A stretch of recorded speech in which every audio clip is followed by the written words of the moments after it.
Today, the Dallas Cowboys play host to the Tampa Bay Buccaneers.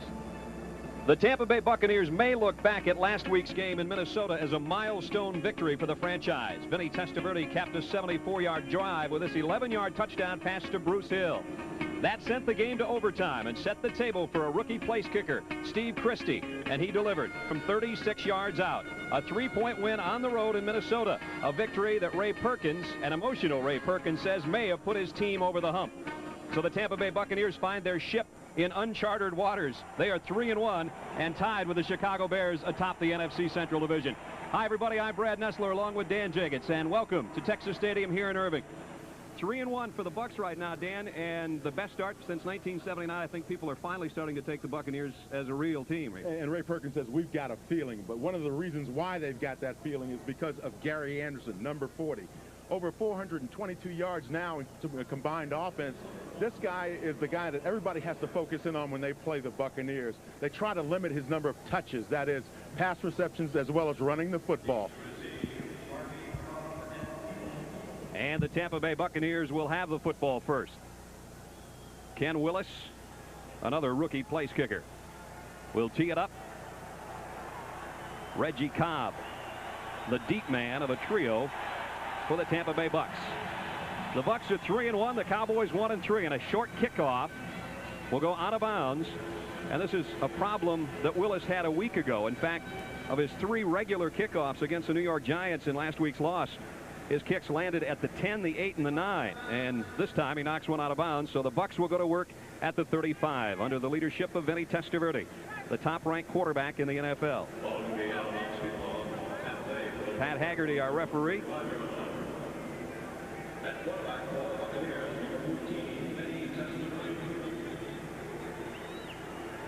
Vinny Testaverde with a 104.5 rating, tops in the business, brings his offense up. There's his numbers on the season. Tampa Bay first down. Bruce Hill in motion. Anderson, and Gary Anderson, who has had a brilliant start this year, picks up 5 on his first carry behind a line that is improving. Gruber, an all-pro, with Dill, Bubba Grimes at the center, Ian Beckles, Rob Taylor, and Ron Hall as the tight end. Gary Anderson, who just picked up 5 on his first carry, with Reggie Cobb, the wide receivers Mark Carrier and Bruce Hill. Their skill people are exceptional now in the Buccaneers. Second down at 5, Tampa Bay. At its own 40. Reggie Cobb slips and falls, got about 2 as he regained his balance. Lockhart and Norton got over there to make the stop. And that Dallas defense, Daniel Stubbs, Dean Hamill, Danny Noonan, and Jim Jeffcoat up front. Eugene Lockhart, 222 tackles a year ago on the inside. Jack Del Rio and Kenny Norton flank him. The secondary for the Cowboys, Ike Holt and Robert Williams. The corners, James Washington starts with Vince Albritton at safety. So the Bucs come up with their first third down situation of the day, 3rd and 3. Testaverde completes it. Carrier lost the ball. The Cowboys have covered at midfield. They're going to say no catch. Incomplete. As he had it momentarily, didn't have possession. We'll get another look at it. And coming across on the slant route, one thing you want to do is cover up the football first of all, and that's what happened here. The ball just pops out before he hits the ground. But the question is, was that a fumble? I believe it was a fumble because as he went to the ground, the ball dropped out. His knee was not down. It's apparent from that replay. Tampa Bay gets this punt off. They may have picked up a break there. Harris deep for Dallas back at the 10. Mark Royals, first-year punter, takes it high. Harris with a fair catch, and he'll take it right at the 20-yard line. 38-yard punt, and a fair catch by Harris. Just underway here at Texas Stadium, and the Cowboys will huddle up as a group on the far side of the field, something they started a week ago against New York. They collect that posse over there and get ready to come out and do business offensively. You know, when you think about this game, you're looking for the Buccaneers. Now they want to see if they are truly an established football team, if they have come to that next level. For Dallas, it's another opportunity to wake things up. 2-A, Kerr, Stepnoski, Giesick, Newton, and Novacek, the tight end for Dallas. The backfield behind Troy Aikman, Emmett Smith, and Alonzo Highsmith, Dennis McKinnon, and Calvin Martin, the wideouts.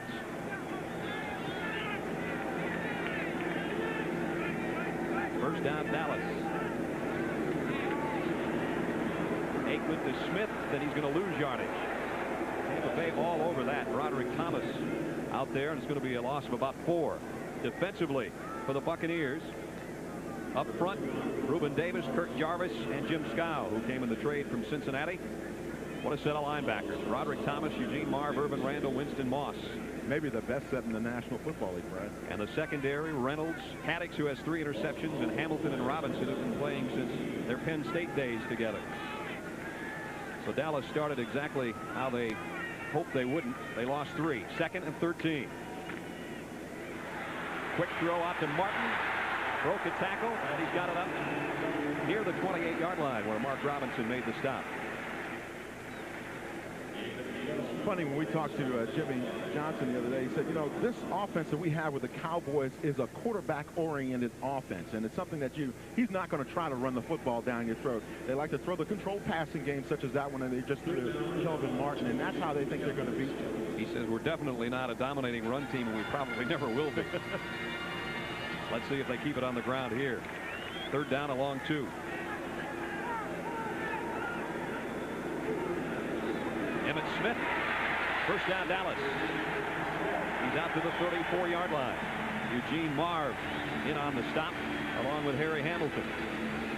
Nice blocking on the left side of the offensive line, but one of the things Emmett might want to look at when he looks at this tape is watch if he follows his guard. I believe that's Crawford Kerr, 68. If he follows him all the way outside instead of tucking it up right there, he may gain extra yardage, because you see 85 McKinnon is also out there throwing a block from the wide receiver position. That's where you get those extra 15 yards on a big run. So the Cowboys have worked it to their own 35. Emmett Smith again behind Highsmith, and he's out over the 40 to about the 42-yard line. I'll tell you one thing, when Alonzo Highsmith comes out of that backfield from the fullback position, people will go down. That's one thing. He said, you know, here's a guy, number 32, that says that he would rather be an offensive lineman than a fullback. Now, how many backs you've ever heard say that, but that's what he can do, clear out that path for you. He's built more like a linebacker or a lineman, that's for sure. He was a linebacker all of his life. And if he had his brothers, he'd go back and play a little outside linebacker and a little offensive line. Smith got 7, 2nd and 3. Here's Alonzo Highsmith. He didn't run it bad either, does he? First down, Dallas. Eugene Marv and Mark Robinson combined on the stop.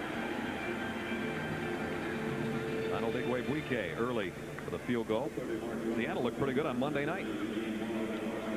And I tell you one thing, too, this Dallas team looks pretty good. When people talk about them at 1-3 and they say, gee, well, are they back? You know, are they having a tough time? You talk to people in the Buccaneers, they say this team can fool you. They're just like we were a couple of years ago. You come in and you're not paying enough attention to what they're doing, they're going to beat you.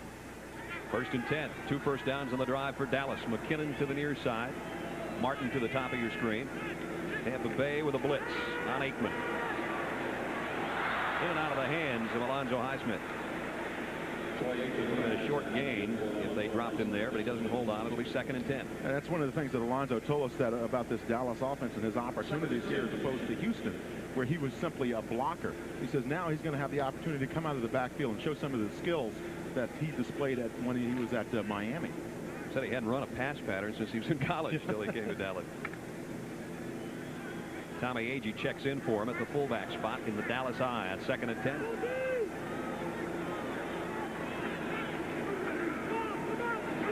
Smith goes airborne to get to midfield. Reuben Davis got over there to undercut him. You know, just early on, so far in this drive, Brad, Tampa Bay defensively looks like they're just kind of a little bit off sync. And as a result, they have not really stopped the Cowboys to this point.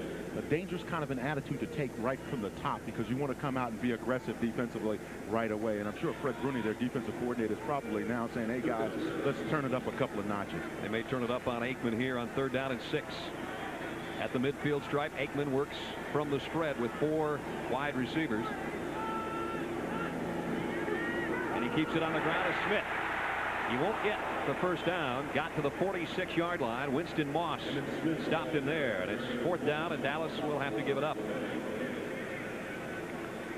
That's the reason why I said those linebackers on the Buccaneers are probably the best set around. They've got overall great speed.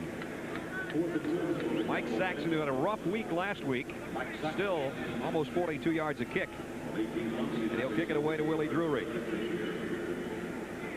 Saxon had punts of average 28.3 last week against the Giants. He says, anybody else, I might have been on my way out of town with a bus ticket and an apple, but Jimmy Johnson said, just hang in there. We know you can do the job.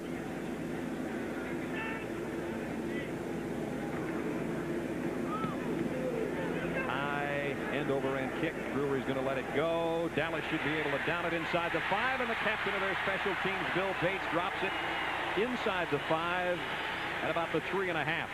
Nice job by Saxon. 43-yard kick, and the Bucs will be in a hole offensively when we come back. No score here in Irving.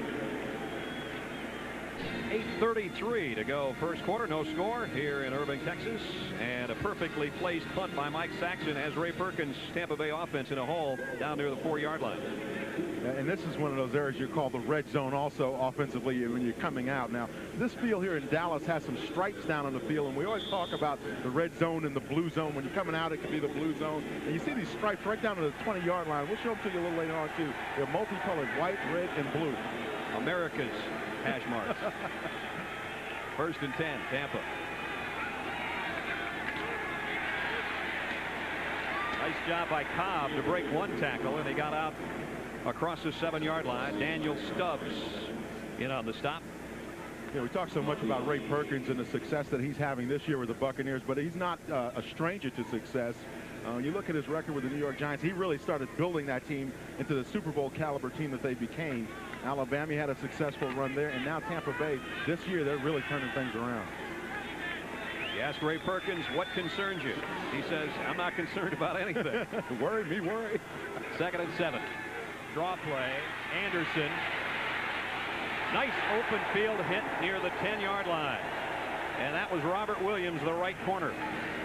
When you talk to the Dallas defensive people, they told you one of the things they knew they had to do better this week than they did last week was tackle. They said if we can get in there and get the shoulder on Anderson and make sure that he doesn't get that extra run and make you miss, then we have a chance of staying in this game. If they can control Gary Anderson, they got a chance to win it. It's amazing. Every team that talks about playing Tampa Bay says Gary Anderson scares us to death. They all say the same thing. That time, Williams did a fine job and brings up 3rd down at 4 from the gun. Testaverde completes it, but it is well short of the first down. John Harvey made the catch, and for the second time, it's 3 and out for Tampa Bay. They'll have to give it up.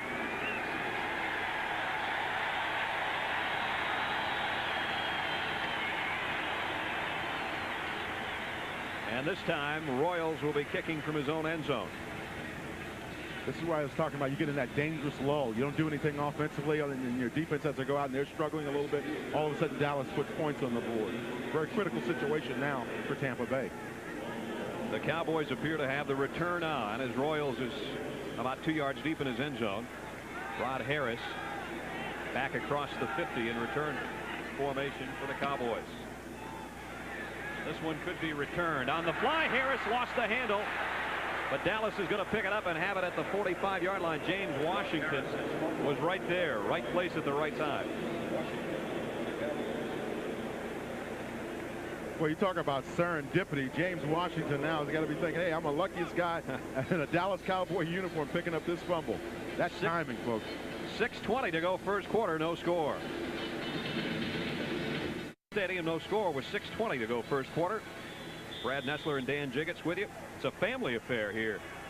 Mike and David Shula on opposite sides. David, the offensive coordinator for Dallas. Mike, the quarterback coach for the Buccaneers. Can you imagine what a dinner is like when they all get home? A lot of X's and O's on the table. Mom's probably the best coach, though. Those salt shakers get moved a lot. First down, Dallas. Smith, big hole. He's going to have a Dallas first down at the 35-yard line. Mark Robinson brought him down, and Emmitt Smith rips off an 11-yard pickup. You know, here's a guy, Emmitt Smith, number 22, who's just having a lot of fun. We asked him, we said, did you regret leaving Florida early and all that? He said, absolutely not. I made the decision myself. I like the decision, and I also like being here. And he's starting to enjoy his teammates a little bit more now, too. He's going to enjoy it a lot more if he has the kind of game that he has already started off with here. He led Dallas in rushing, coming in with only 104 yards. Had 63 against the Redskins a couple of weeks ago, which was his best outing, but today it looks like it may be more. First down. Quick over the middle, Novacek, the tight end to the 15.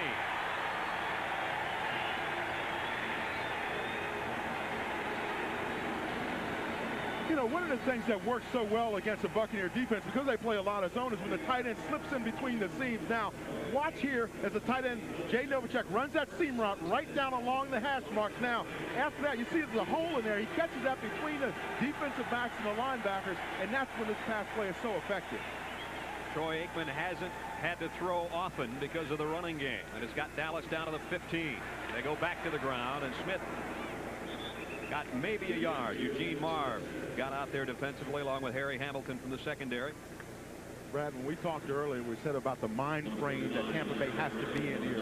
When you become a winning football team, you have to understand when you get to games like this, you have to come out aggressively as well. You have to come out and play the Dallas Cowboys just like you played the Minnesota Vikings. That's when you know psychologically you've moved up to that next level. No gain for Smith. Brings up 2nd and 10 at the Bucs 15. Novacek in motion. Picked up about 3 with the reception, his 2nd catch of the day. And Aikman is really starting to look to Novacek as he did a week ago. Yeah, he told us in the locker room for the game, he said, you know, we really feel like we've upgraded that position with Jay Novacek and Robert Awol both coming over from the Cardinals. 2 good receiving tight ends, and Awol's a little bit more of a regular tight end at 250 and about 6'5" or so, but Jay Novacek has the ability to split out wide, and he's got a little bit more speed than Robert does. 19 catches now for Novacek. You're going to add 2 more to the stat we just showed you, and he is the top receiving tight end as far as number of catches in the whole league. 3rd and 7. Aikman works from the shotgun. Got it to Novacek. Touchdown, Dallas.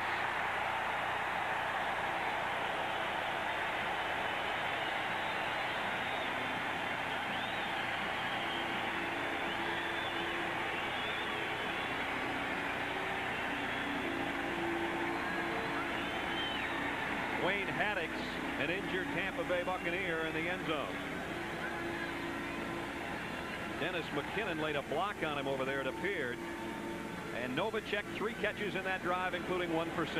And the reason why, too, is because, as you mentioned, Brad, when Dennis McKinnon's in the game, one of the things he does as a wide receiver is he will throw a block downfield. Now, watch him turn around right here and help Jay Novacek get into the end zone, stops the pursuit right now. Novacek runs an excellent route.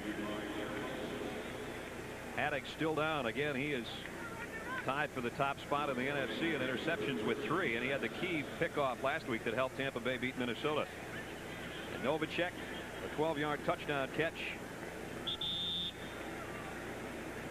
Jay Novacek, he and his wife have a 900-acre farm in Nebraska. And they came down here to Dallas, and they had to rent a farm down here. It's only 30 acres, you know, a small spread. A small one, yeah. Just enough room for the horses. That's right. And I'm sure everybody now is hoping that Wayne Haddix can get up and get back at it.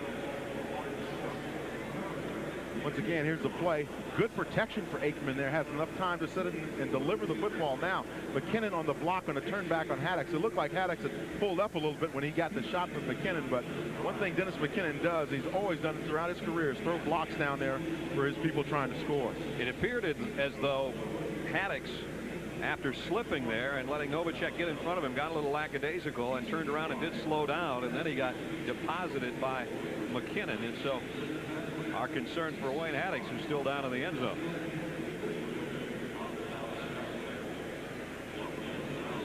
Don't forget, coming up tonight, right after 60 minutes, it'll be game 2 of the American League Championship Series. The Red Sox will host the Oakland A's. Probable starting pitchers tonight. Bob Welch going to go for for Oakland. Won 27 games. Dana Kicker will start for Boston. Exciting game last night until the 8th inning.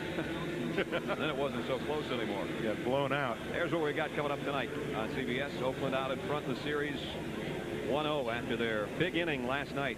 Game 2 tonight from Fenway at 8 o'clock Eastern right here on CBS. I got to tell you, Brad, being in Chicago and watching the White Sox chase the Oakland A's all season long, you know, the White Sox had the 3rd best record in baseball, and they're sitting at home watching this whole thing, and you got to believe that they feel that the future is right now in that American League West. We're hoping that Wayne Haddix is okay. He's been down there on the ground for an awful long time. Of course, we'll try to get a report on him as soon as we possibly can.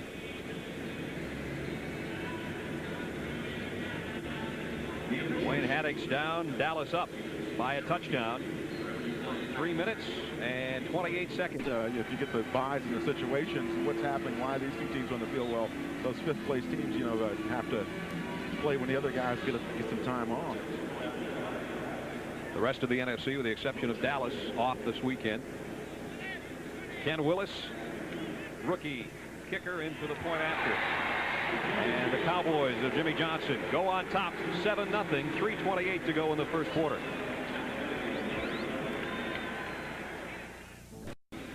Dallas in front by a touchdown, 3:28 to go first quarter. Was Troy Aikman, 12 yards to Jay Novacek. And Ken Willis set to kick it away. Danny Peebles, who had a 55-yard return last week against Minnesota, the deep man for Tampa Bay. It'll come to the near side to Reggie Cobb. Nice high step by Cobb, and he's got room. Collared at the 48-yard line, but a 45-yard kickoff return for the rookie from Tennessee.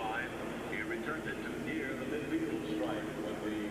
Bill Bates, number 40, came down and he just spilled himself out. He was going full speed. Now he's over the other side of the screen. Now, the problem was for Dallas that nobody focused in on the running back. Everybody spread out coming down in the lanes, but at some point or another you had to break down and get to the ball carrier, and that didn't happen until he was at about the 45-yard line or so. Boy, just what Tampa Bay needed, though, after giving up the touchdown. Great field position, the best they've had today, in fact.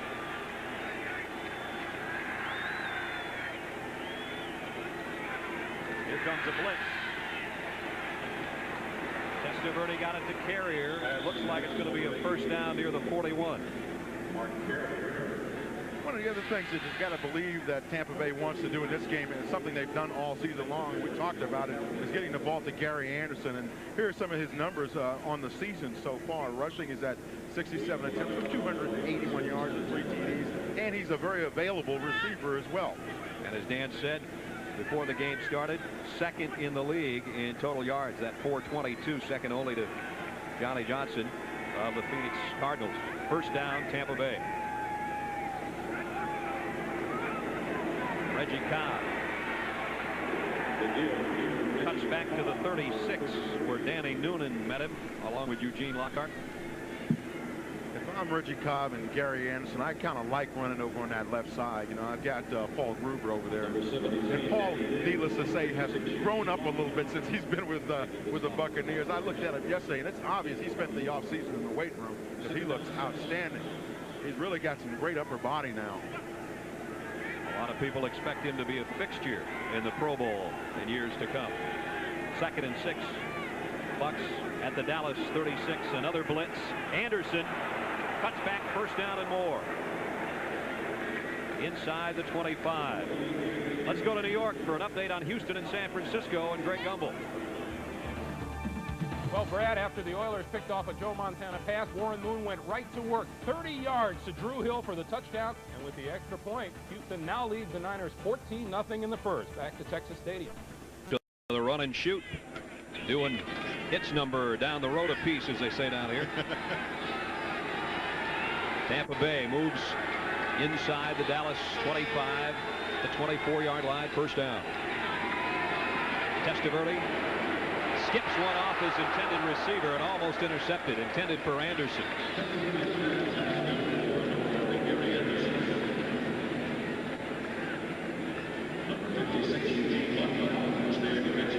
From the Tampa Bay locker room, we get word the left knee of Wayne Haddix indeed is what was injured on that play. We don't know the severity, and we'll try to keep you posted, but he is gone for the day for Ray Perkins' defense. 2nd and 10, Buccaneers.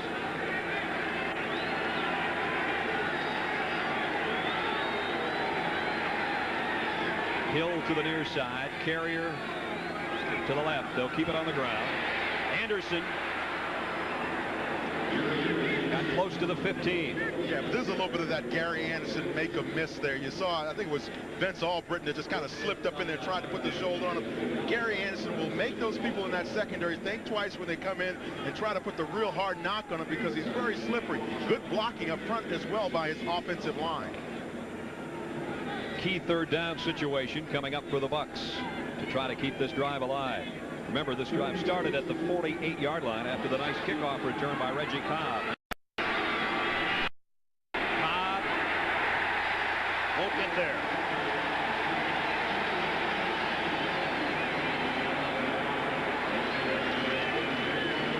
Vince Albritton and Jack Del Rio combine on the stop, and Dallas stops Tampa Bay short. And it brings up 4th down in the waning moments of the first quarter. Dallas in front 7-0 here in Irving. And they're going to force a field goal attempt by the Tampa Bay Buccaneers. But that field goal will have to wait. We've played the first quarter, and the Dallas Cowboys at home leading the Tampa Bay Buccaneers 7-0 here in Texas. Back in Irving, Texas with Dan Jiggets, I'm Brad Nessler. 7-0 Cowboys over the Tampa Bay Buccaneers of Ray Perkins, who are hoping to change that here momentarily with a field goal attempt. Dallas has already matched their first quarter statistics as far as scoring. In the previous 4 games, they had scored only 7 points, and they already have 7. 33-yard attempt by Steve Christie. It is good. And he's good for the 8th time in 9 tries this year. The Buccaneers are on the scoreboard. 1 play into the second quarter. It's 7-3 Dallas. CBS Sports coverage of the National Football League is sponsored by the new generation of Oldsmobiles. Step into the future now at your Oldsmobile dealer. Levi's 505 and 506 jeans, and by United Airlines, serving over 200 cities in the U.S. and around the world. Come fly the friendly skies.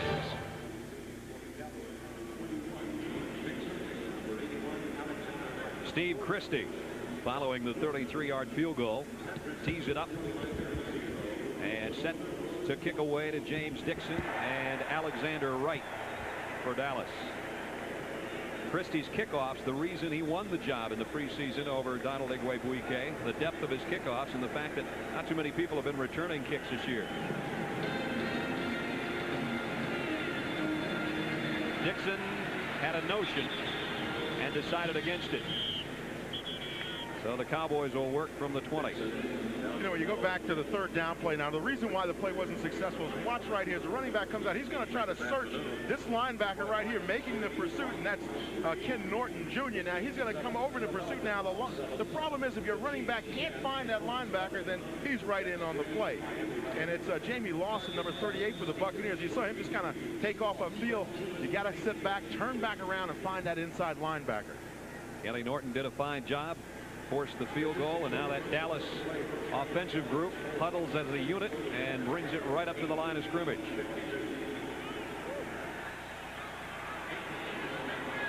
First and 10 Cowboys. Johnston, the lone setback. He gets the call. Not much room, maybe a yard. Those linebackers are not going to give you too much opportunity. Murphy and Randall combine on the hit. If Irving Randall continues to have the same kind of season all season long that he's been having so far, expect to see him in Honolulu, and those orange colors will look very nice out there on the beach in Waikiki. No huddle for the Cowboys. Aikman took a shot. Now he's going to run with it. Flags are down as Aikman took a shot with his slide at the 36-yard line. A pickup of 14, but again a penalty marker down in the secondary. You got to take it off. Dallas is indicating that is against Tampa Bay. Holding defense. That's unusual. Well, the reason why they make the call is because if Dallas is trying to pass the football and you hold up the receiver, then Troy Aikman is forced to run the football. Right there, we thought it had a little face mask on Troy Aikman, but the holding apparently took place off screen. Troy took a nice shot down there later on. It's a good thing Aikman's 6'4", 218, that's for sure. Ray Perkins wants to know who the foul is on. And the Cowboys with a first down just outside their own 40-yard line. McKinnon and Harris, the wide receivers for Troy Aikman.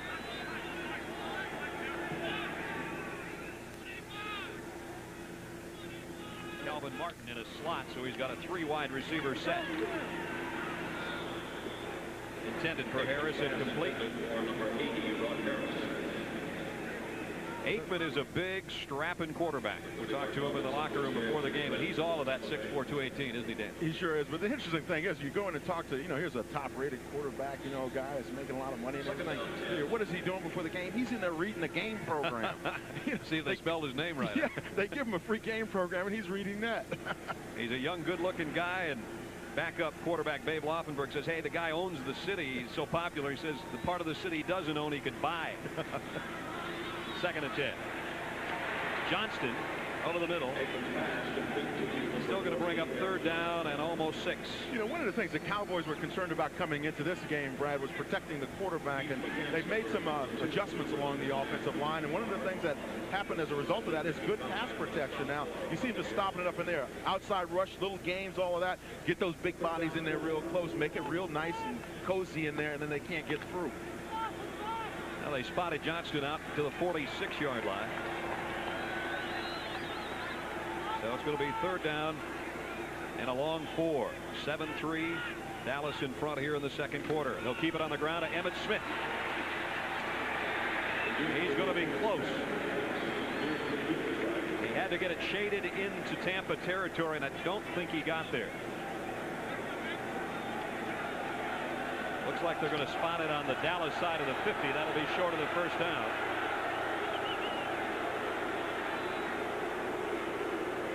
The crowd's a little disappointed that the Cowboys are not going to go for it in this situation, but and again, if you don't make it, they'll leap on you if you're Jimmy Johnson. Well, they've got a punter who over the last 5 years, nobody has put more inside the 20-yard line on the opposition than this young man, Mike Saxon. So they're going to try to tell him to drop one inside the 5. He did that once already today. Know when to hold him and know when to fold him. Drury, the deep man for Tampa.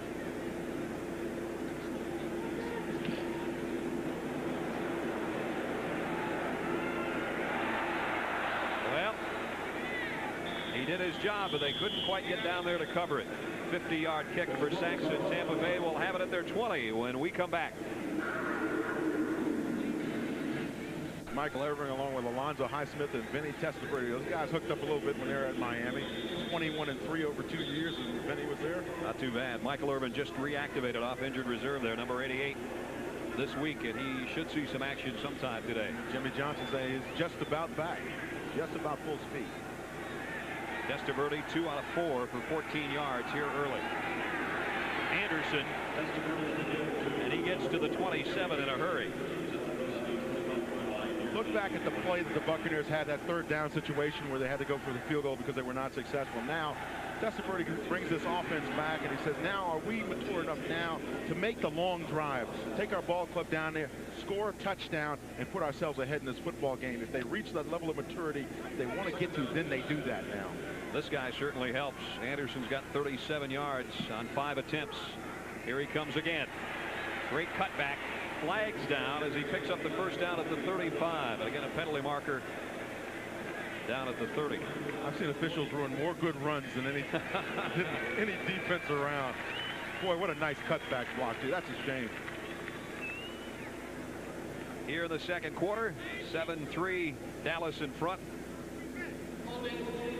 Troy Aikman's put up impressive numbers, and we mentioned Gary Anderson and how he's done on the ground with 37 yards already. He had 108 last week in the win over Minnesota. And the Buccaneers are moving backward because of a holding penalty on that last play, as we indicated, Brad. Ian Beckles was caught for the holding penalty. and backs up the Cowboys inside their own 18-yard line.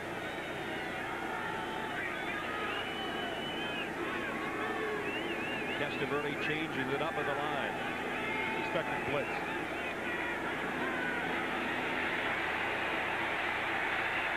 Nice job by Danny Noonan.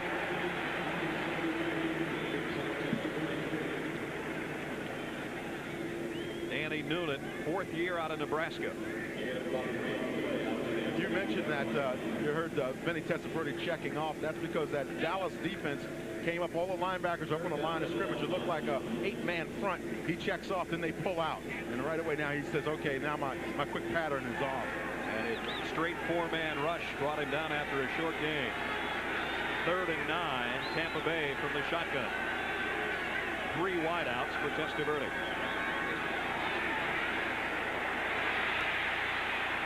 On the run. And he's got the first down. Vinny Testaverde, a big, strong quarterback who had his best rushing day of the year against the Vikings last week, and he picks up 12 here, Dan. He got some help from his backfield, too, on the play. John Harvey throws a nice block for him when he realizes that Vinny's going to scramble out of there. Now, Vinny never won for being very graceful after he gets downfield. He kind of stumbles for the first down, but you see Harvey right there sticking to it, man. That's it, getting it done downfield. You know, on this Tampa Bay team, and this will change shortly, maybe even today, he is the career rushing leader for the Tampa Bay Bucks because all the running backs weren't here a year ago. Career active rushing leader, I should say. Gary Anderson. He'll be changing that shortly. That's what we're talking about. He picks up about 5. Gary Anderson can change that in about 3 runs. It'll be interesting to watch the matchup between Anderson trying to run up inside. You know, they like to run inside and have him break it outside, but it'll be interesting to watch the matchup today between him and Eugene Lockhart for the Dallas defense. Eugene, as we mentioned earlier, 222 tackles last season, and so far he's leading the Cowboys this season as well. He says, all I want my outside linebackers to do is funnel him toward me. Anderson and Lockhart helps on the stop. Dean Hamill also there. Well, there you have it. The definitive Eugene Lockhart. Eugene, the hitting machine. He had yesterday, when we saw him in the locker room yesterday, leaving the Dallas locker room, he had a couple of knee braces, you know, some stuff for his, some ointment for his shoulder. He's a little banged up, but he's going to play. He said, there's no question I'm going to be there and be on time. Now, here he is coming on a blitz. You see him just react very nicely, step over. You wouldn't know this guy had shoulder problems, knee problems, and toe problems. Testaverde with 4 wide receivers on 3rd and 5.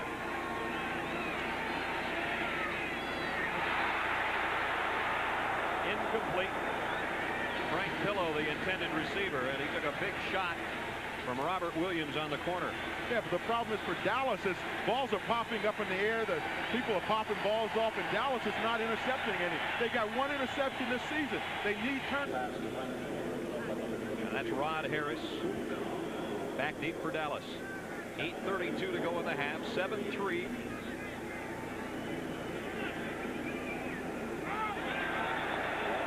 And the left side of the Bucks front appeared to move. That's one of those hut tweaks, you know, where you're supposed to pull the other guys off, but the defense sometimes can jump because you're afraid you're going to get beat on special teams. I think it was Sidney Coleman, number 53, right there in the middle that jumped. Yeah, I saw Sidney throw that head down. He was the guy.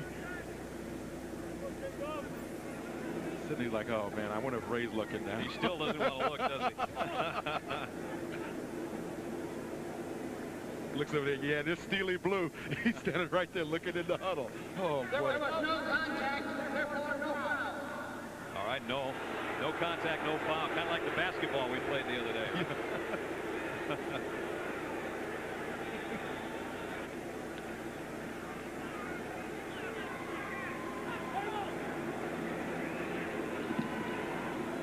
End over end punt. Harris will have a chance from the 13. Out to about the 24-yard line goes Rod Harris. 8 minutes and 22 seconds to go in the half. Dallas holds on to the 7-3 lead. Back in Irving, Dallas 7-3, 8:22 to go. Don't forget, next Sunday, we'll get things underway at 12:30 Eastern with the NFL Today. It's a doubleheader weekend next week. Emmitt Smith on first down. Out near the 32-yard line. Next week, our doubleheader action on CBS. San Francisco and Atlanta, big one in the NFC West. And Green Bay and Tampa Bay maybe for the lead in the NFC Central. And the Giants and Washington do battle in the East. That'll be a great one. Dallas and Phoenix. Dallas thinking, yeah, if they can get through this game, if they can win this ball game and then go on to Phoenix, they'll be in pretty good shape. They see Tampa Bay again in 2 weeks due to the strange scheduling quirk. Smith behind his blocking on second down. Looks like he's going to have a first down at the 35. Brett, I'm sure a lot of the people back in Florida remember him from his days at Florida. It wasn't that long ago. But one of the things that's interesting about this young man is I asked him, I said, are you taking care of your offensive line? Because they're starting to take care of you pretty good. You see the blocking up front, Nate Newton there throwing. And he said, no, you know, I haven't been able to take him out to dinner yet. I said, why not? He says, my credit cards haven't gotten here yet. I said, oh, you hate to hear that. Pretty weak excuse for a millionaire rookie, isn't it? He's got 46 yards.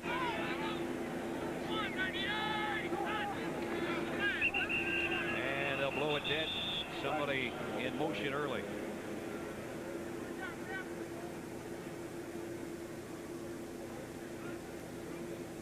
Legal procedure. Dallas makes it 1st and 15 when they walk it off. 6:57 to go in the half. The Cowboys leading the Bucs 7-3. As we were talking to Jimmy Johnson, we were talking about that offensive line, and he said that he felt that they were, you know, they're pretty good run blockers right now, but they don't run the ball that much. And it's apparent now that maybe he's thinking, hey, look, we can drain a little bit of the clock. Maybe this line is coming into its own in terms of being able to go on those long drives now. AG and Smith, the dual backfield for Dallas. Draw play to Smith. Not too much. Jim Scow made the initial hit, defensive end for the Buccaneers.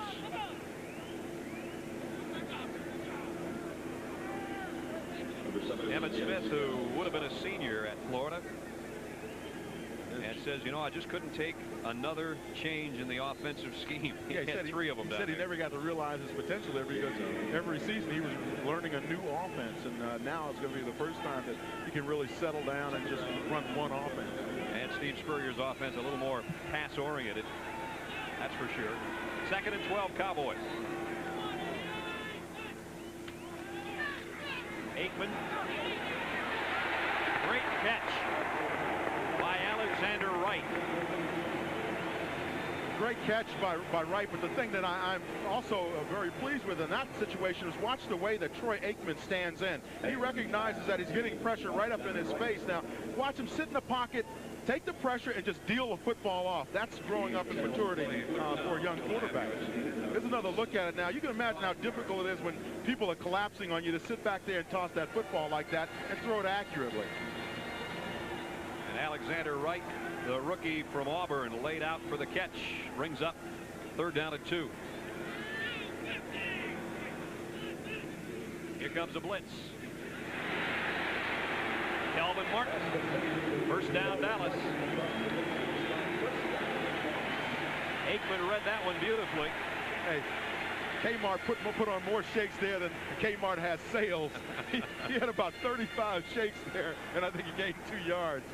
Here's another guy that the Cowboys are looking forward to getting back completely healthy. He was injured last season and was one of their key receivers. Went down along with Michael Irving. Jimmy Johnson told us, he said, I like the direction we're headed, and he thinks that, you know, they're doing the right kinds of things. He said, yeah, every now and then it gets a little frustrating when you don't win, and that re-supports what you say to your players, but they're coming along. Toss sweep to Smith. Cuts back inside the 45 to the 44. Jim Scow got a piece of him to trip him up, along with Eugene Marv. Last year, of course, the Cowboys only won over the Redskins. And Jimmy Johnson said, quite frankly, it was a case of the Redskins not playing well that day, and we played pretty good. We're touring now, though, as a football team, and that is apparent in this ball game. San Francisco getting back in it with Houston. Second down and 6 for the Cowboys at the 44 of Tampa Bay. Tommy Agee. And he battles his way to the 40. Tough run by the third-year pro out of Auburn. Winston Moss and Irvin Randall finally dragged the big fella down.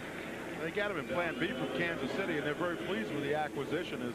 As a guy who they really felt that could add a lot to their backfield. Now, Emmitt Smith adds a lot, too, because he's blocking on this play. And the little guy gets up in there and just gets kind of nasty with those big linebackers. Now, look at him. He's helping his guy. Hey, Emmitt, that's against the rules. You can't push your own man.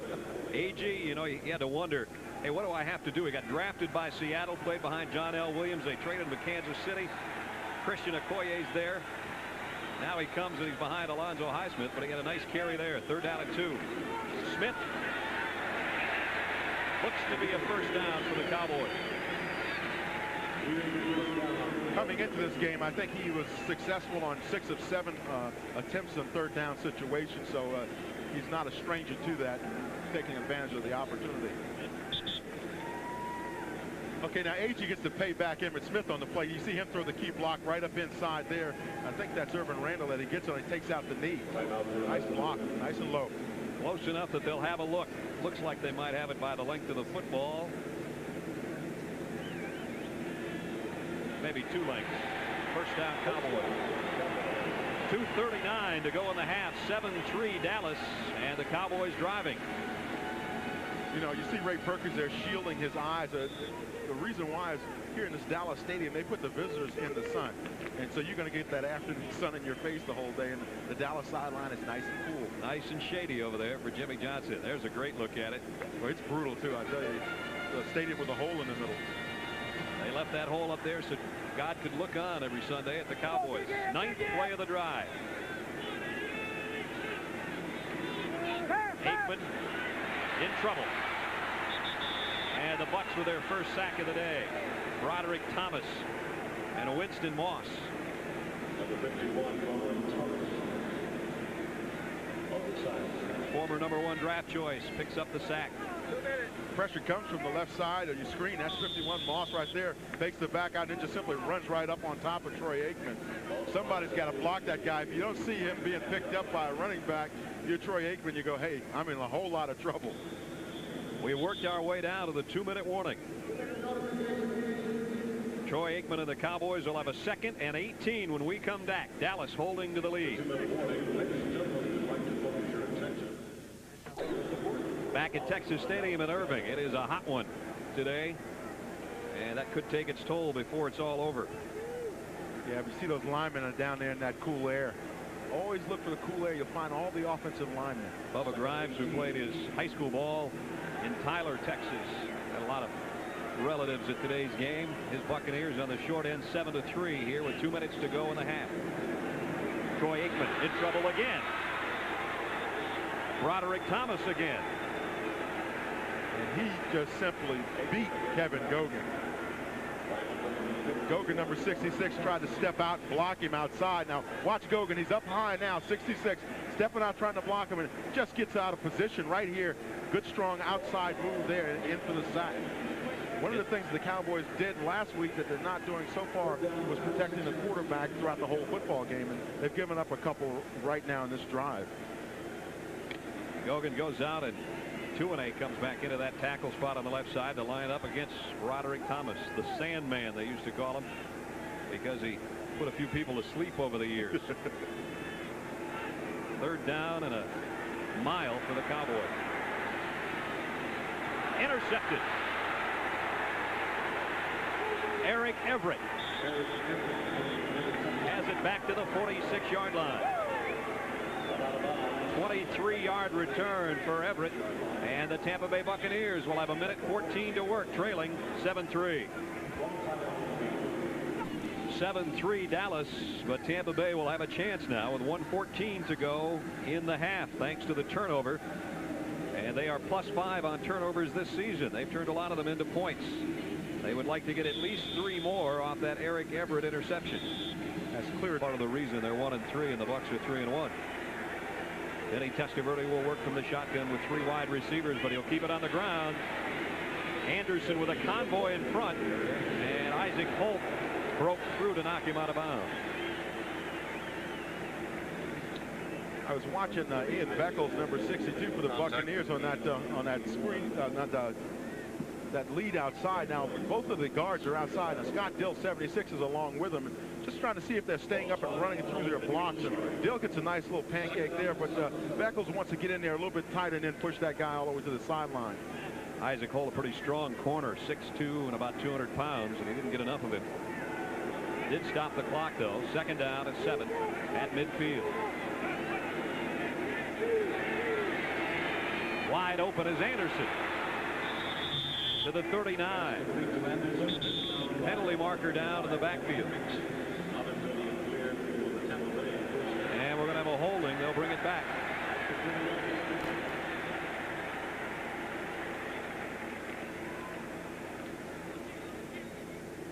Tampa Bay's had a couple of occasions when things went well, suddenly they weren't, and they would have had the football at the 38 of Dallas. Instead, it's way back at their own 40. Greg and Terry coming up at halftime. Scores and highlights of other games here in week 5 of the NFL season. 3rd penalty against Tampa Bay on the day. And that was a big, big play. Sure was. Loss.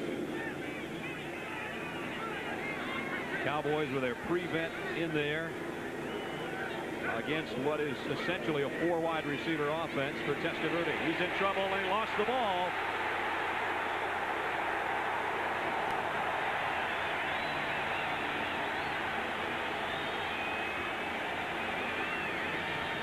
Jimmy Jones and Danny Stubbs and Vinny Testaverde just got caught in a Miami vice. A couple of old teammates. Yeah, but good composure on the part of Testaverde, because the ball pops out here. You see, he's looking for the ball all the way. And we talked to Jimmy Johnson. He told us one of the things about Testaverde is that when you wrap him up, you got to really give him a shot, because he remembers a game when they were in Louisville and they were playing against Louisville, a corner blitz. Guy hits him, and he says to this day, Vinny didn't know that the guy hit him. Danny Stubbs told us it's going to be nice to see Vinny, but I never got to hit him in college. And he had that look in his eye, too, you know. So Tampa Bay had great field position a few moments ago before we saw the flag, and now with the sack, they're way back at their own 28-yard line. And that's why I was saying it was a big play for them and a big loss, because suddenly, psychologically, as an offense, now you're all the way backed up, and you can say, gee, we have to make up all that yardage, and you still, at that time, they had a minute, 2 seconds left on the clock. So it changes your thinking completely. They've added time back on the clock, which now is 53 showing. And the Cowboys in front 7-3. Less than a minute to play in the half. Dallas with the lead. Dallas with the lead, 7-3 as we approach halftime. 53 seconds left for the Bucs to try to do something with it, but they've got 3rd down and 29 to go. You think they're going to pass, Brad?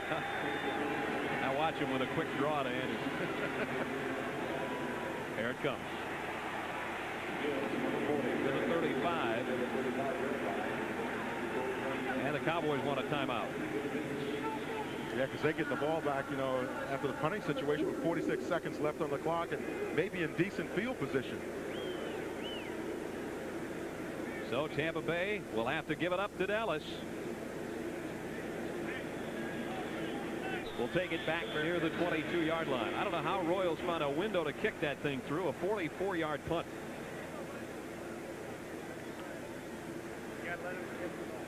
He had to pull a little magic off to get this ball through. Now watch the pressure coming from outside on both sides. And right there, he just squeezed the ball off. What the problem was for Dallas was they didn't focus in on the foot of the punter. They kind of went to where he was instead of where he ended up. Would that have been a big play for the Cowboys? But Royals did the job, and somehow that punt had eyes. Here comes your posse huddle. They're on the field. Dallas from its own 22 from the shotgun. Aikman had time and almost threw another interception. Rodney Rice had his hands on it. I tell you, the last couple of passes that Troy Aikman has thrown, he's done a good job of throwing into that total team coverage defensively. He's sunk both of them in there in really critical areas. And one thing he's got to learn is if you don't have that opportunity to squeeze the ball in there and then put it up in the 5th row, don't take that chance. especially when you're down back up on your 22. Emmett Smith checks back in for the Cowboys with now 33 seconds remaining in the half.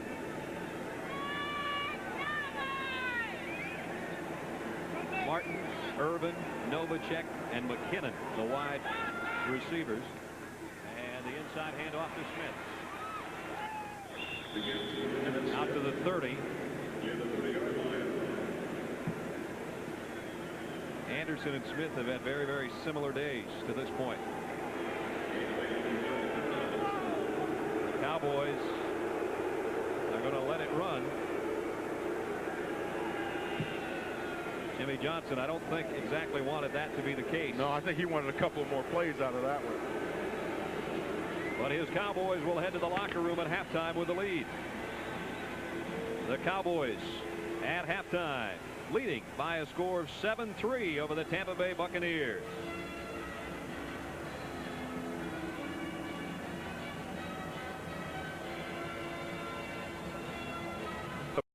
Very healthy averages, 5.8 for Anderson and 4.8 for Emmitt Smith. You want your two backs to have those kind of numbers, but you really don't want your passing game to have equivalent numbers. I mean, they're just not getting it done in the air today. That's right. When Tampa Bay has thrown, I think, 5 or 6 passes, and they've had about 15 runs. And Dallas is pretty even right now. They've thrown the ball 14 times and ran it 17, so they're a little bit more balanced out than Tampa Bay is. Last week, Vinny Testaverde, who's the top-ranked quarterback in the NFL, threw only 19 passes. That in an overtime win over the Minnesota Vikings. Today has 5 passes at halftime is all. And when you look at those numbers and you start analyzing and say it's hard to believe he was the NFC Player of the Month in September, I'm sure Vinny would like to put that football up in the air a little bit more today. He said it didn't bother him that he wasn't passing as much as he has in the past, but I'm sure now he wants to start throwing the ball. You got to think Bruce Hill and Mark Carrier and those guys are going to have their hands on the football a little bit more in the second half if Tampa's to come from behind and win. They trail 7-3 at intermission. Aikman has a touchdown pass. He's also thrown an interception that really didn't hurt the Cowboys as badly as we thought it might,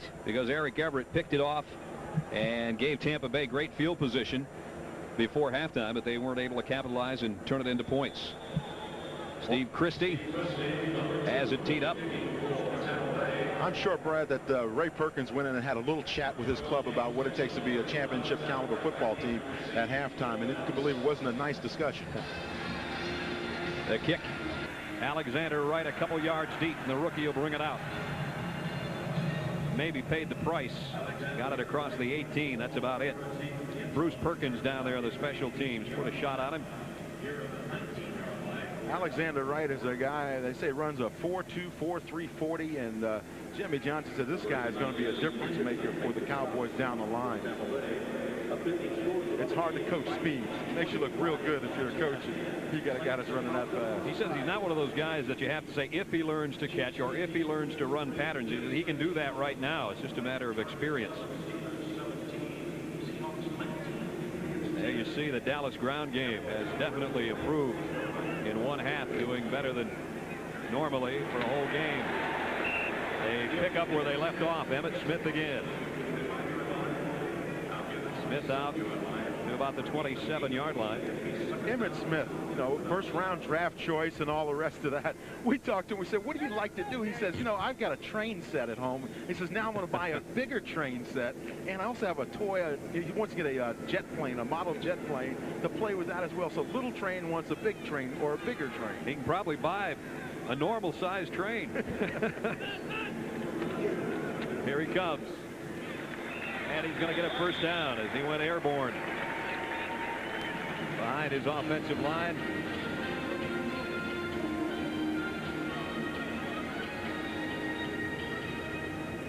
Jimmy Johnson said yesterday, you know, this is a game we could win. He said maybe the biggest game we've had since I've been here, which sounds strange when you're talking about playing Tampa Bay, but if they turn the corner here, it could be pretty good down the road for him. And what he's looking at is the maturity of his team. If they can come in and win a tough ball game against a good opponent like Tampa Bay. Aikman to throw on first down. McKinnon, nice move. And he's got it out where he was face masked at the 45. They're going to tack on extra yardage after a 16-yard pickup. Silky D is now playing for the Big D. Silky D has always had good moves, Dennis McKinnon, and one of the things that he does after the catches, he runs well. A couple of shakes there, and then he gets past Rice, but that's an experienced receiver, knowing which way to cut, and you see the face mask right there as he goes out of bounds. Rodney Rice got his hand in the cage, so they'll tack some extra yardage on. Jimmy Johnson told us that Dennis McKinnon, what he brought to this team as a plan B guy, was just absolutely invaluable in terms of the intangibles and the experience and maturity. Number 31, defense. First down. Yeah, we got it already, Pat. Rodney Rice, not a flagrant face mask, so they'll move it just into Buccaneer territory.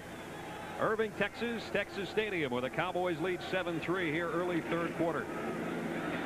Alonzo Highsmith this time picks up 2 or 3.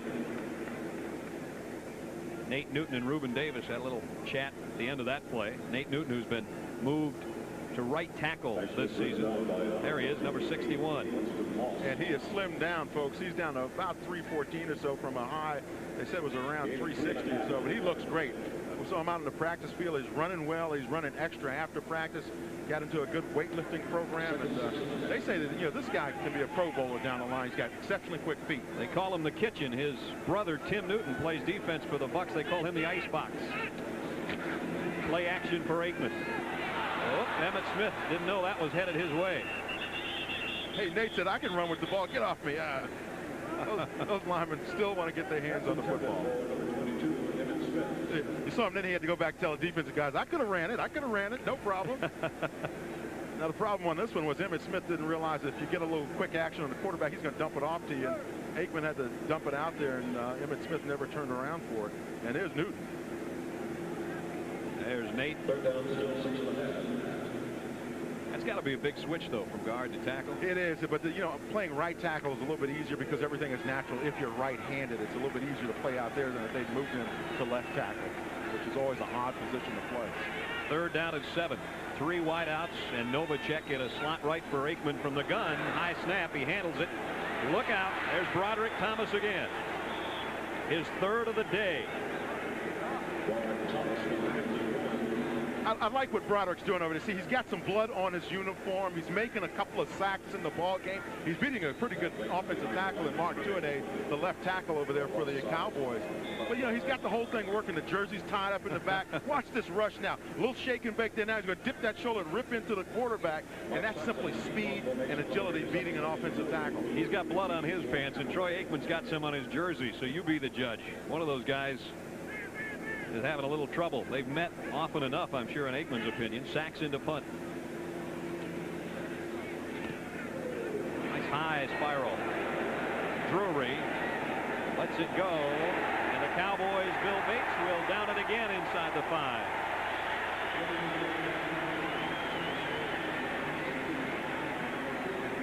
A 49-yard punt, and Bates right where he had to be again, the captain of the special teams. 12:05 to go third quarter. Dallas clings to a lead. Broderick Thomas, and boy, he's been hot today, Dan. Yeah, 3 sacks in a day. That ties the Buccaneer record. Leroy Selman had 3 way back when. I wonder if he got them against me. And there's Broderick in there. As I said, he's got the whole thing working today. You see he's got his jersey tied up in back just for air conditioning purposes, and he's over on that sideline now cooling off after 3 quarterback sacks. He's a drag racing fan, like Shirley Muldowney. He's been doing a little cha-cha on Troy Aikman so far today. And again, the Bucs start inside their own 10. Anderson somehow got back to the line of scrimmage. And the thing that's got to disturb Ray Perkins is if the Buccaneers are running the football down there, Gary Anderson hits in the hole, and there's nobody there throwing extra blocks on the backside. Now, the thing that the Buccaneers have to start doing is throwing the football. Vinny Testaverde has got to improve his passing numbers in this second half. Go to the wide receiver. Ray Perkins says he likes that 60-40 blend run-pass, but he's got to open it pretty soon. This is a bad spot to try to do it, that's for sure. There's Hall, a tight end. That's a first down, Tampa Bay.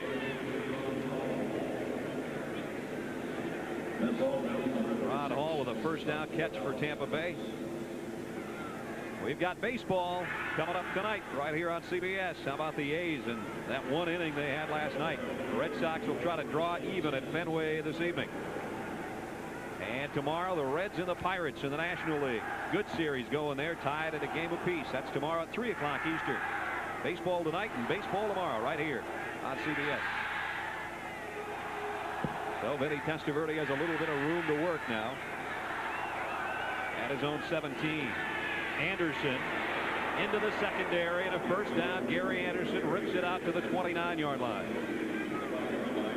When we talk to the offensive line people at Tampa Bay, they say one of the guys you got to talk to is Bubba Grimes, and we had a chat with him yesterday. You mentioned before he's from Tyler, Texas. Watch him. He's the center here for the Buccaneers right in there. Now watch this block that he gets on the nose tackle. This is classic Bubba Grimes. With a guy with a name like Bubba, though, you wouldn't expect him to dress as well as he did the other day. He came in and he had a nice suit on and everything. I'm reading all this stuff about him, and he looked good. He was cleaned up. Cobb, short gain there, as Eugene Lockhart from his middle linebacker position came in to put the hit on him. Getting back to Grimes, his dad came into the meeting along with him and sat down, and I was trying to squeeze a couple of good stories out of his dad, get some dirt on old Bubba. I think old Bubba over his lifetime, though, he's put enough dirt on. He's a good football player when he was growing up, his dad said, and developed some fine blocking skill. I guess we should say it's Randy Grimes. Bubba's his nickname, and his sister wrote him a letter when he was a rookie at Tampa Bay camp, and Steve Wilson, the old center for the Bucs, found that letter and saw the Bubba on top of it, and the rest is history. Testaverde had it batted up in the air by Lockhart. And Eugene starting to take over on defense. You know, he was upset last week because he went out with he got dinged up, and he didn't make his usual double digits in tackles, but Eugene Lockhart is very active in the middle for the Cowboys, and watch him just leap up and slap this one away. It looked like one of those forwards in the NBA. He goes out as the pass coverage unit comes in for the Cowboys. 4 wideouts for Vinny Testaverde from the shotgun. 3rd down and 8. Deep middle, and a first down for the Bucs to John Harvey out of the backfield. Harvey had Billy Bates trying to cover him downfield, and that's a mismatch right away because Bates is a safety guy and he's trying to cover a quick running back. Now he's going to come out on the right side of your screen. You see Harvey 26 coming out on it's kind of like a banana route. He's going to bend it around and come back to the middle of the field. And you see Bates is beat right now. He's just beat all the way. That's what the Buccaneers have to start doing, though, getting that ball out to all their people and using all the tools they have available in their toolbox. Jimmy Johnson says we don't want Vinny throwing when he wants to. That time he maybe didn't want to, but it was a nice strike and a first down to the 49. Cobb got a yard, maybe 2. Submarine there as Hamill got a piece of him on the left defensive side for Dallas. 7-3 Cowboys, 8:35 and the clock running here, 3rd quarter. Brad Nessler and Dan Jiggets with you at Texas Stadium.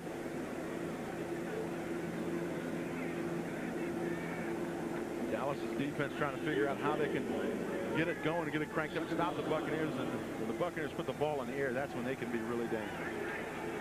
Reggie Cobb, the single setback. Testaverde, the slant to Carrier, and another Tampa Bay first down at the 36 of Dallas. Pick up a 14. Francis and Washington combine on the hit. They haven't gone to Carrier as much this year. He's a Pro Bowler a season back.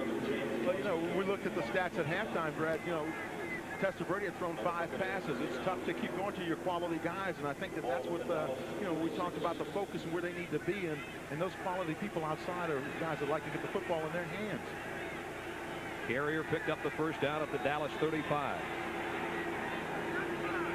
Testaverde appears to be changing things up again. Somehow got the pass away and completes it to Reggie Cobb. Yeah, but the thing he wanted to do, you saw him, he wanted to throw the quick hitch pass to Bruce Hill up top, 84, and the problem was he looked over there and Bruce had his back turned to him, and he wasn't sure if he could let it go or not. You'll watch Vinny Testaverde. He's going to turn over to his right, and right now he wants to unleash the football, but Bruce Hill has his back turned to him. So Cobb comes out, and Danny Stubbs gets in his face, and he says, hey, I just got to dump the thing off to my running back. Lockhart and Norton put down Cobb, but Vinny keeps his composure and completes the pass, brings up 2nd down and 6. Bruce Hill in motion. Here's the full blitz. Anderson, what a catch at the 8-yard line. That was a pick-em for Vinny Testaverde. He had Anderson going one way open, and he had Mark Carrier going the other way wide open. Watch, you'll see both of them come across wide open downfield for Testaverde, but he decides on Anderson. You saw Carrier making his break just now, flashed across. Anderson working against Norton. Just gets behind him and makes a nice reception. The Giants picked on Kenny Norton a little bit with a screen pass last week. That time just Anderson being able to get out there and get the half step. Did it for the Bucs, and they've got first and goal at the Cowboys 7. Anderson lost the ball. Dallas football.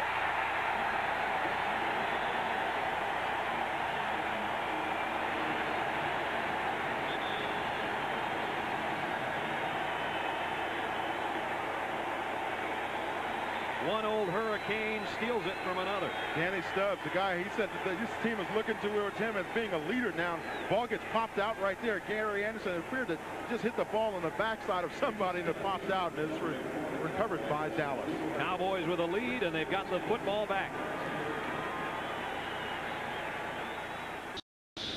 No gain for Emmitt Smith as the Tampa Bay Buccaneers just wasted the longest drive they've had all season. They went 87 yards, had the ball over 6 minutes, and then Gary Anderson fumbled at the 5. And now the pressure is on the Tampa Bay defense to see if they can stand up to this Dallas offense now and get the ball back for their offense in good position. 7-3 Cowboys. That's the way it's been since the first quarter. Brad Nessler and Dan Jiggetts with you here in Irving. And the sun back out over Texas Stadium as the Cowboys have a 2nd and 9.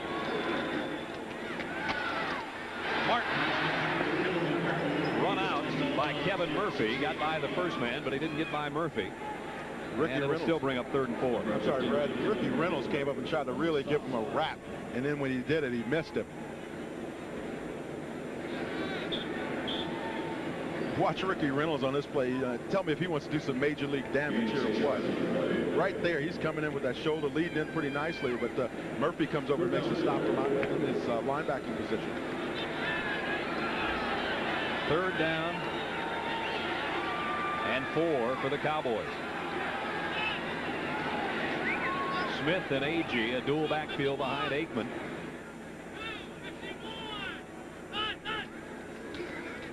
Same pass, but Martin had to go to his knee to make the catch, and he's going to be short of the 1st down. Ricky Reynolds stayed with him that time. So the Cowboys will have to punt it away. But they did prevent Tampa Bay from scoring, and now they can kick it back to the Bucs. Saxon's done a nice job today with his kicks. There's his numbers. He led the NFL going into the Giant game before he had the off day.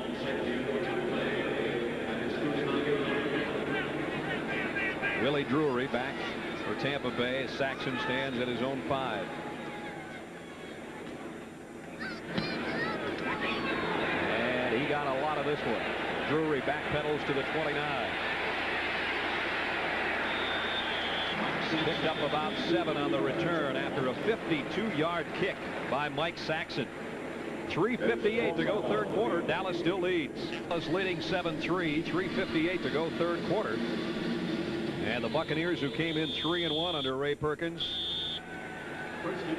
off to their best start since '79.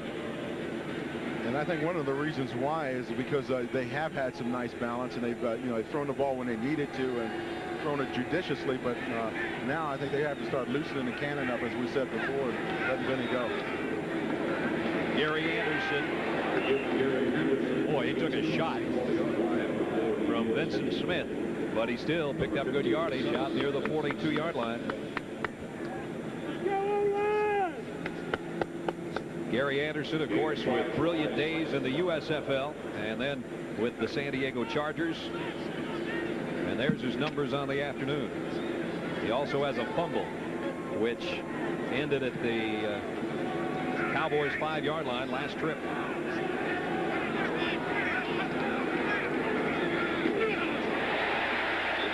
Stopped in his tracks by Dean Hamill, the Tasmanian Devil. Oh, that one hurt me.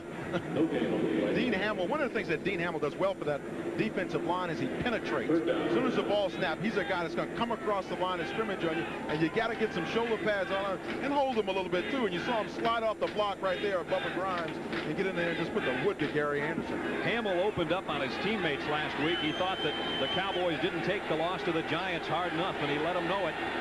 Jimmy Johnson said, I don't mind that he said it. I'm glad he feels that way.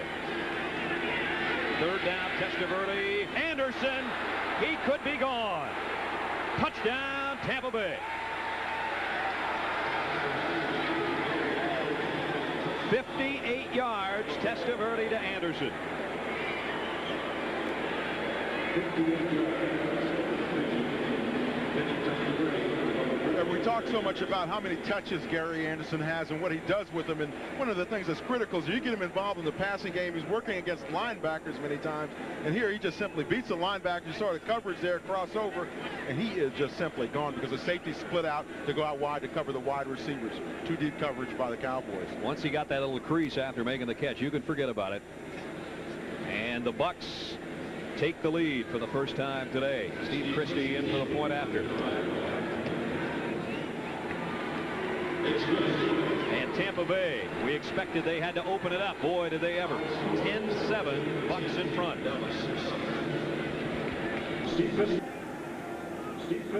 Gary Anderson on the receiving end of the longest scoring play of the year for the Tampa Bay Buccaneers. 58-yard touchdown catch, and the Bucs in front of Dallas now 10-7 with 2:35 to go, third quarter.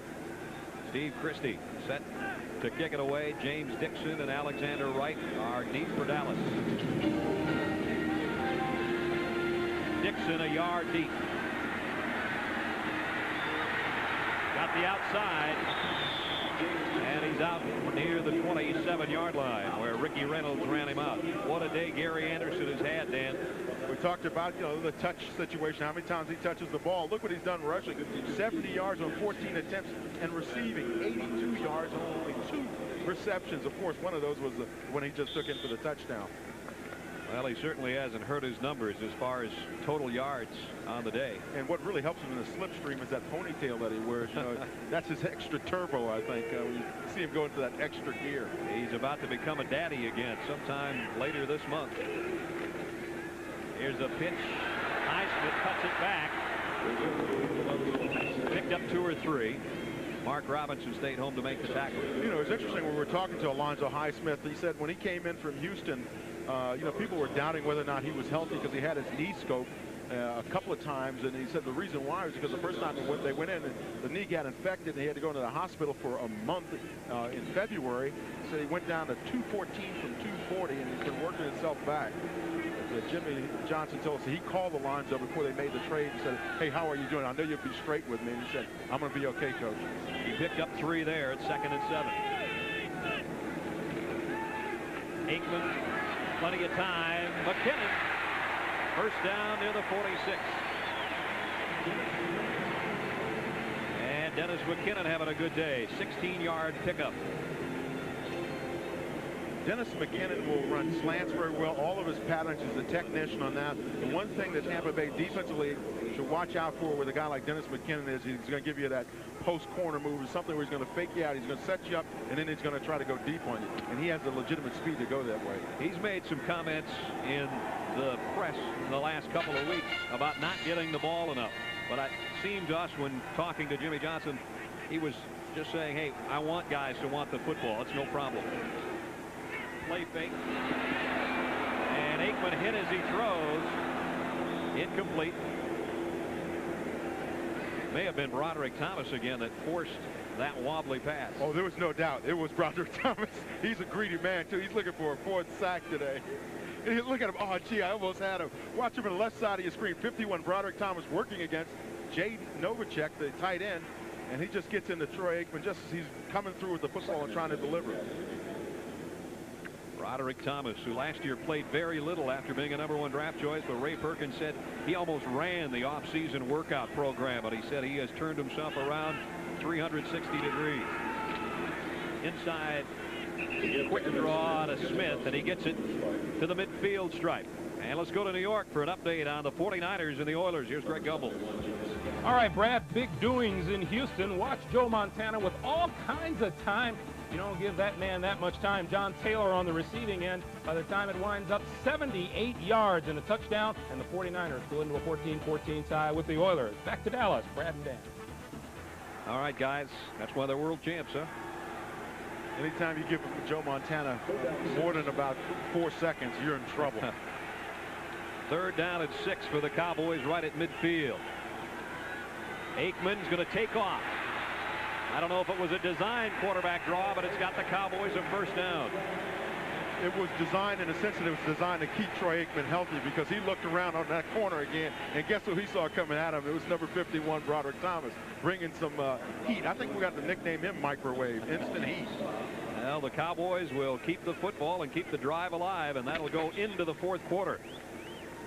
That's the end of 3 quarters of play with a score, Dallas trailing Tampa Bay 10-7. Our coverage will continue after this message from your local station. And Broderick Thomas has sprinkled a little dust today, hasn't he? Yeah, he sure has. And as we were talking about before, he's got a nice uniform work up there. We talked about the blood, the jersey being tied. He's got a bedspread that's acting as a towel for him down there hanging from his waist. So he's got that full speed, all-out linebacker look going today.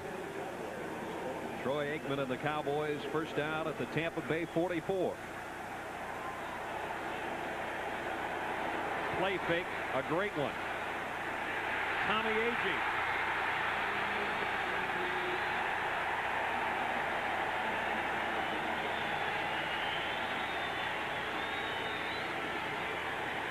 "35 yards to the 14-yard line."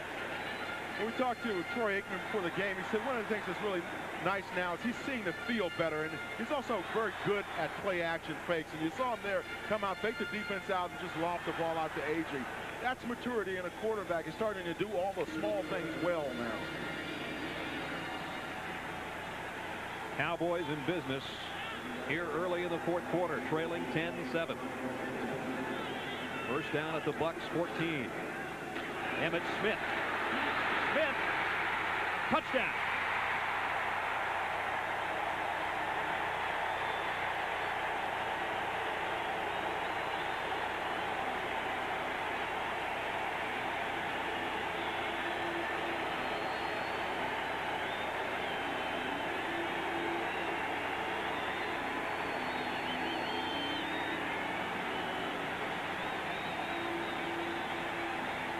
He's a little train that could. Emmitt Smith, number 22, taking it off that left side. Good key block there by Agee. Just springs him into that secondary of the Buccaneers, and he just does the rest with a strong blocking effort by his offensive line. Ken Willis in for the point after. And the Cowboys showing their newfound maturity. 14:08 to play. Emmitt Smith has the Cowboys back in front. At halftime, we said we thought this game would have to open up. Has it ever? Boy, look at our game summary. Vinny Testaverde realized that he had a throwing arm. He's 7-6, 130 yards. And Gary Anderson on the ground, in the air with 82 yards of reception. But Emmitt Smith with 94 yards rushing for the Cowboys. His best day as a pro. And his touchdown just put the Cowboys in front. And now Willis will kick it back. Reggie Cobb at the 1.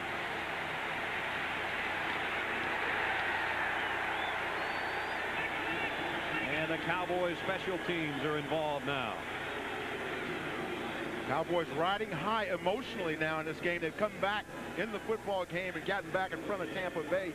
Tampa is perceived in this ball game, at least, as being the team with the upper hand, the experienced team. And Dallas now is showing some want to in terms of getting back in the football game and they're really playing Tampa tough, like we thought they might. Two young teams slugging it out here in Irving, Texas. Cowboys, Jimmy Johnson had said, hey, this is a crossroads game. This is a big one. Tampa Bay knows if they win, they stay atop the NFC Central. And with 13:59 to go, we've got a good ball game. 1st down, Tampa Bay. Anderson. Not too much.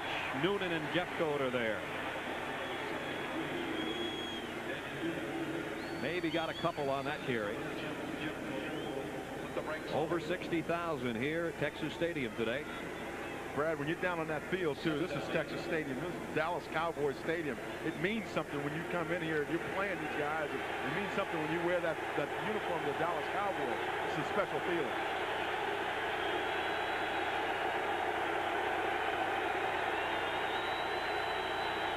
The crowd is into it. That'll quiet him. Ron Hall, the tight end, a first down Tampa Bay. Out near the 38-yard line. Give him 17 on the pass play.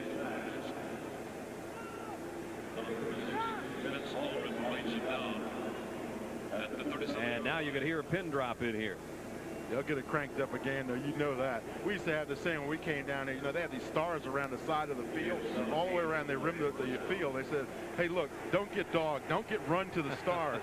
If you get run to the stars, hit the ramp and leave the field. First down for Vinny Testaverde, who's been red hot in the second half.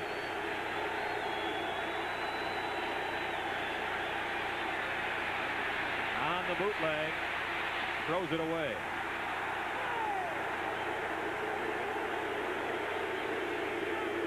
I think that's Vinny's second incompletion this half. And that was an excellent decision by Vinny to throw the ball away because he really didn't have a receiver open downfield. We've got a good one here today. We've got some good ones coming up next week. The NFL Today will get it underway next Sunday, 12:30 Eastern. Greg and Terry and the gang will start things off, and then a doubleheader weekend. 49ers and the Falcons, big one in the West. And many of you will see the Giants in Washington in our game, too. That's next week, doubleheader, right here on CBS Sports. 2nd and 10 for the Buccaneers. Bruce Hill in motion. Got the catch. But he's run under by Manny Hendricks.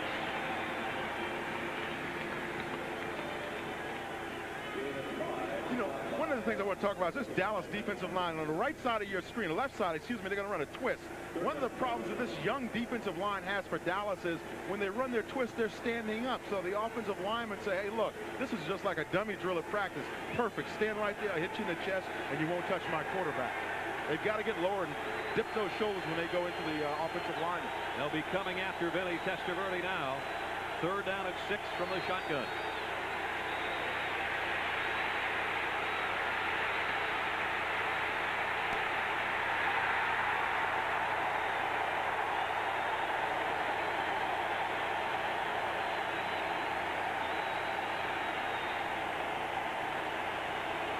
You can run, but you can't hide.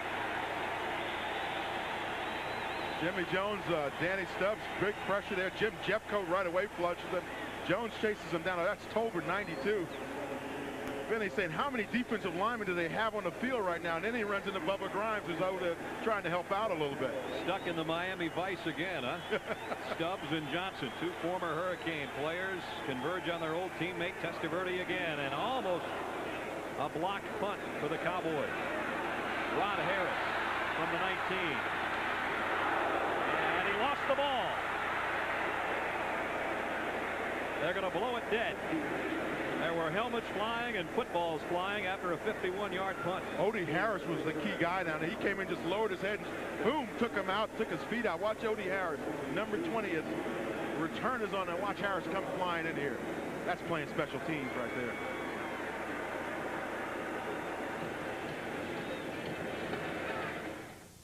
Today's Duracell, the copper top battery.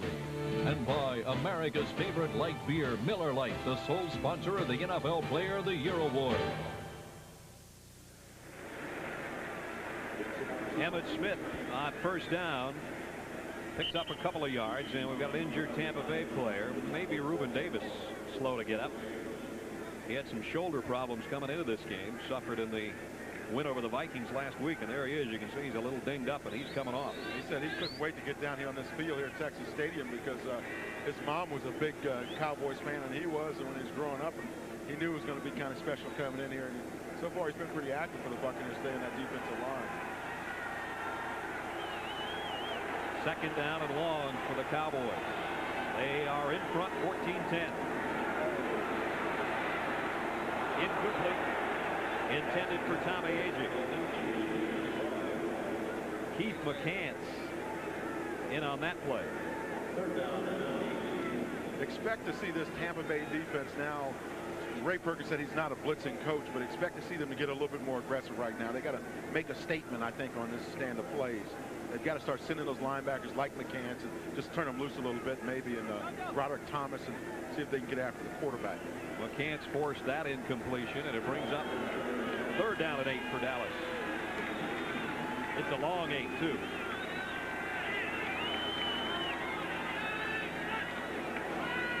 Here comes the blitz again. Aikman, he's got the 1st down.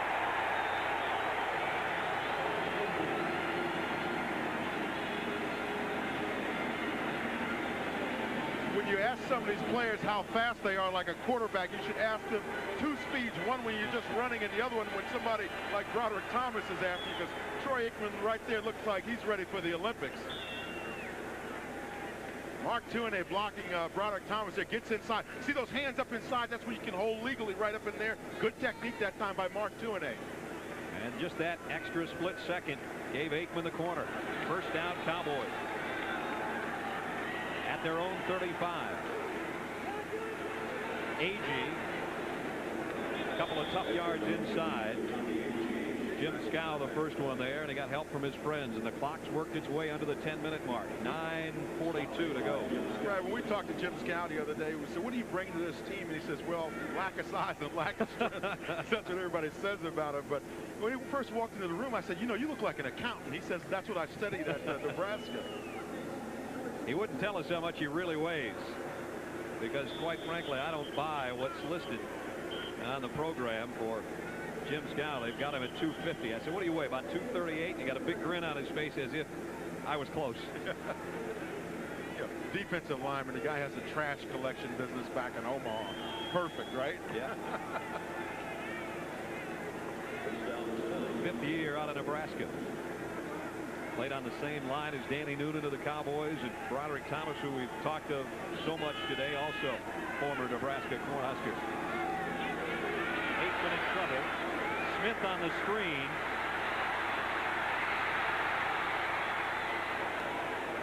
He reversed his field, trying to make something out of it, but Eugene Marv made a nice open field stop. And really credit Newton, though, with the pressure. See, in a screen situation, what you want to do is back up and allow that, time for the quarterback to set up in the back to get outside. Now, if that pressure comes up the middle right now, like it just did, Aikman has no opportunity to look out there and let the play develop. There's Tim Newton, the ice box, and he's trimmed down, too, about the chest now. It's kind of a big cooler. 2nd down at 26.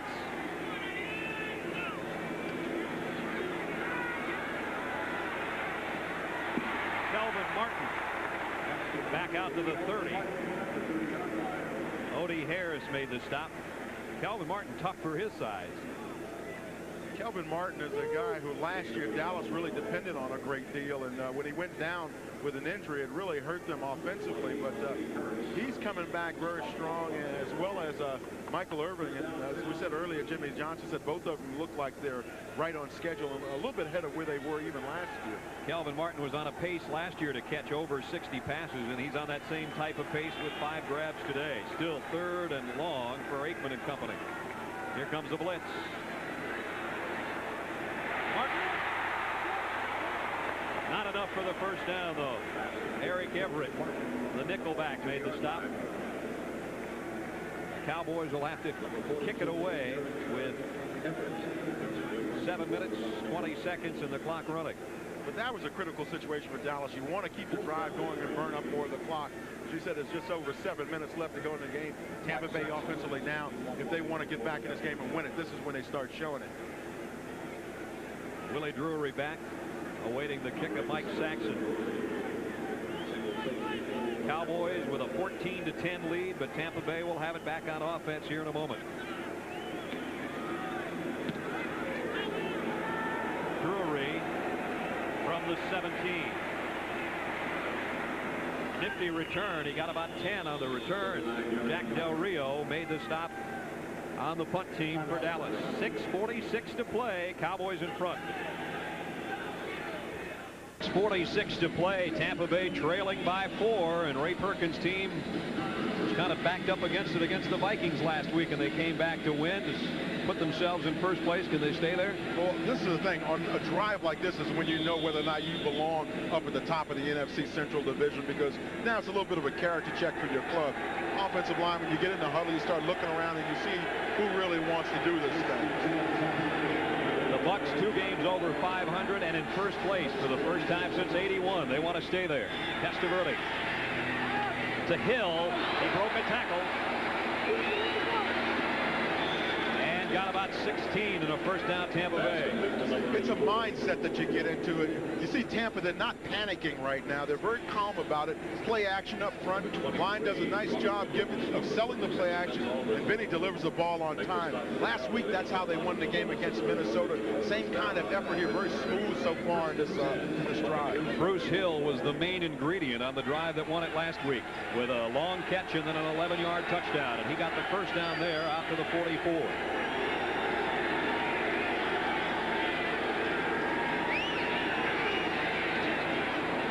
Carrier intercepted. No, the ball hit the ground first, right. James Washington, I thought he took that one off somebody's shoe top. That's what Jimmy Johnson wants, but he's not going to get the call. It really looked like that. It would be interesting to see the replay because the ball skidded, and I don't know if it skidded on the ground or it skidded off of another player. Now let's watch it here. The ball is delivered. It pops up right there, and yeah, it hits the ground. That's a one-hopper. He made it look good, though. Well, that's part of the whole deal, you know. Get the coach excited. Houston still leading San Francisco. New Orleans over Atlanta. Jets and Miami all tied up. Second down at 10 for Tampa Bay, trailing 14-10. Gary Anderson dropped in his tracks. And that is Jimmy Jones again.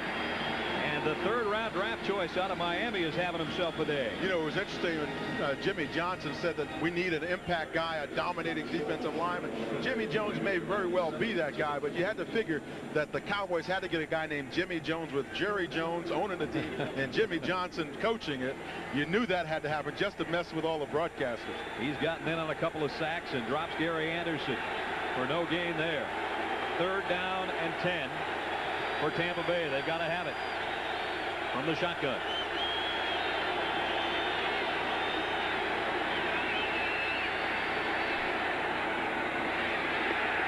They won't get it.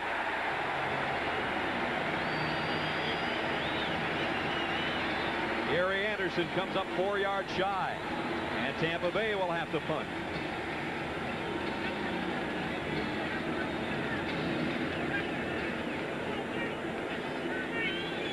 So Mark Royals will kick it away. The Cowboys look to have the return on, but they have been very close to Royals a couple of times today. Rod Harris, the deep man.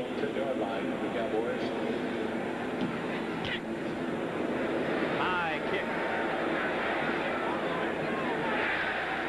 Harris does a nice job of faking out the Tampa Bay punt team, and it goes in the end zone for the touchback. Cowboys will work from their own 20-yard line. Tonight on CBS, if the Iraqis you'll meet tonight on 60 Minutes get to do what they want to do, we could pull out of the Gulf Monday morning. What do they want to do? Kill Saddam Hussein. 60 Minutes tonight on CBS. And that's followed by Game 2 of the American League Championship Series. The A's battle the Red Sox live from Fenway Park. It's all coming up tonight right here on CBS. The Cowboys have had their sideline huddle, and here they come with a 4-point lead and 4:20 to play. And just thinking about what they talked about earlier in the week, they said they want to capture the fourth quarter and say that it's theirs now. The rookie Emmitt Smith got about 3. Mark Robinson came up from the secondary. And if you're over on that Dallas sideline with just over 4 minutes left to go in the game, you say, hey, look, we get the good drive going now. Keep the running game going with Emmitt and Tommy and all the rest of those guys. Just keep cranking it out and burn that clock. And we go back winners. You know, we're winning in our own stadium. Emmitt Smith's about 1 carry away from a 100-yard afternoon. Well, wait a minute. He's got it now. 20 carries for 100 yards. And a touchdown.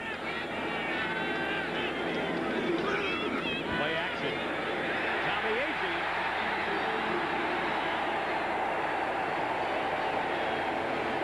He got the first down out near the 42 and did a smart thing by staying in bounds. The nice thing to set the play up, though, Brad, is watch Troy Aikman on the fakes and watch the reaction of the defense right there. You see everybody coming in on the fake, and now he's got an opportunity to roll back out and get it to A.G. on the play action. And A.G. does a nice job of lowering that shoulder and getting a couple extra yards on the play. He picked up 18 yards and a first down at the 3-minute mark. Cowboys 14-10, and we are now at 3 minutes.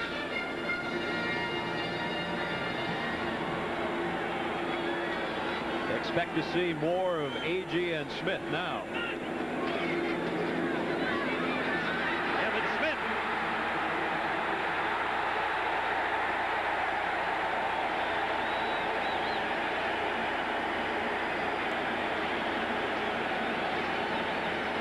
$16 yards later, first down Dallas. It's so much fun watching Emmitt Smith because he's a young man that's enjoying himself now. He's enjoying following those big fullbacks up there. A.J. throws a nice block up there on the line of scrimmage, and Smith comes through and just pounds it for extra yardage. I'm sure a lot of people were wondering whether he was too young or not for the NFL. Well, I think he's answered those doubters today. Out of Escambia High School in Florida, and he says, I know a lot of my buddies will be watching. Yeah, he said what a day he's had. He says he's got some goals for this year, and one of them is to stay healthy, of course, to win, make the all-rookie team, gain 1,000 yards, and lead his team in every stat, and finally to make the Pro Bowl.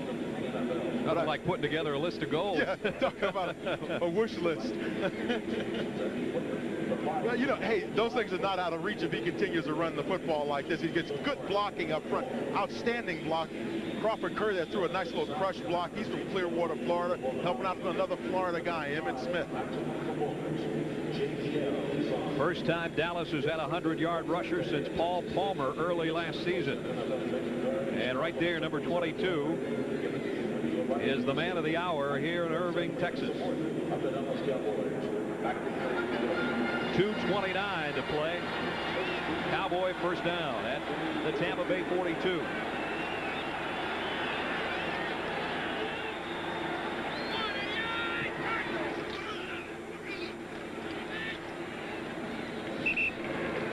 A yard, maybe two for Smith. And the key ingredient right now is hold on to the football and try to get one more first down as Tampa Bay's taking another timeout.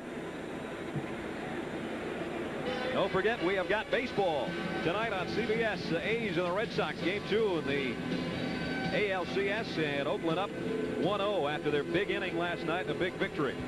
Tonight, Bob Welch, 27-game winner against Dana Kicker, the youngster. Tomorrow, it'll be the Reds and the Pirates, game 3 of the National League Championship set. That's at 3 o'clock Eastern. Two big games. Baseball action right here on CBS Sports. And Brad, these games are big games even for the big men that play. We were talking to Crawford Curry. He's from Clearwater, Dunedin area, and plays along that offensive line for the Cowboys. And he wanted to make sure we said hello to his mom and dad who were back there watching the ball game in Dunedin. George and Ann, I'm sure, are glued to the set. And their baby boy, if you want to call that guy that. Here's a guy that started wrestling when he came out of high school, you know. He asked us if Jesse the Body Ventura was going to be here with us. He says, he going to be upstairs with you? Oh, gee, I'm worked up about it. End around. Whoa. McKinnon almost had his head taken off. Tim Newton. They call him Fig when he was with the Minnesota Vikings, and he is one big Fig Newton. And Dennis McKinnon will call him dangerous when you're running that reverse. Watch Newton at the nose position, 96. He just reads this all the way, stays with it, sees Aikman hand the ball off, and he just makes a stop on McKinnon and crushes him. We're at the 2-minute warning. The Cowboys cling to a 4-point lead. They will be partying in Dallas tonight if the Cowboys can hold on to this point. And Jimmy Johnson's Cowboys looking for their second win of the season. That would double their win output of last year. Troy Aikman's had a strong second half, 9 out of 12 in this half. We don't expect to see him throw it too much, but they do have third down and long. Emmitt Smith got to the 45, and that's it. Broderick Thomas made the tackle. Dallas Cowboys, like Tampa Bay, a young team and looking ahead to the future. And look what they have coming up in the next couple of drafts. And it's tough to make mistakes with all of those early round draft choices. You figure the first rounders should be guys that maybe get to the Pro Bowl for you. The Cowboys will have to give it up, though, to the Tampa Bay Bucks with a 4-point lead. And Dallas, but the Bucks will get the football back, and if ever the Cowboys wanted Mike Saxon to drop one inside the 5, as he has twice today, it's right here.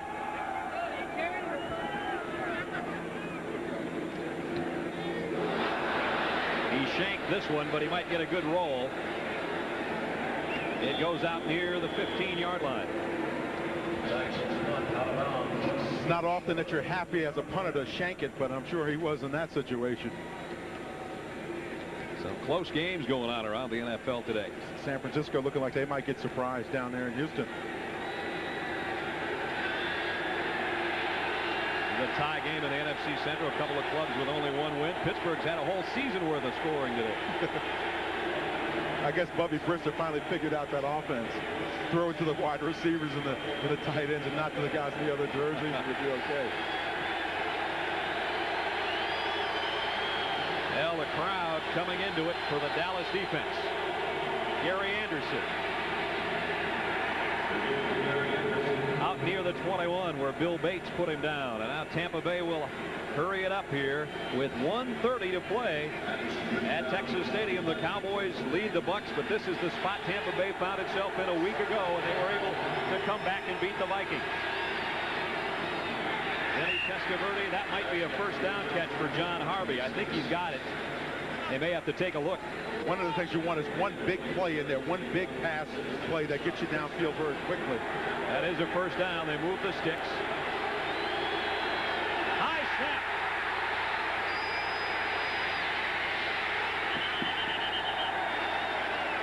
Smart move by Vinny Testaverde, who got a very, very good bounce on that one. I don't think he could have done that any better, though, if he planned on it. Or watch the ball bounce right back to Vinny as it's centered off to the side.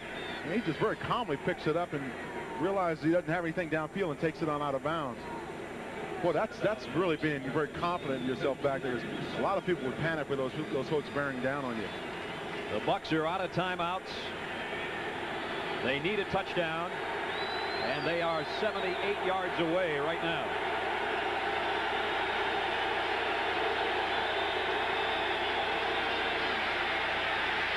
Running out of time. In the grass at the 19. Tony Tolbert that time. Then he had plenty of time early on as receivers didn't uncover downfield. Good coverage by the Dallas secondary. This is really a coverage sack because you saw the opportunities he had to throw the football and no one was open. Third down.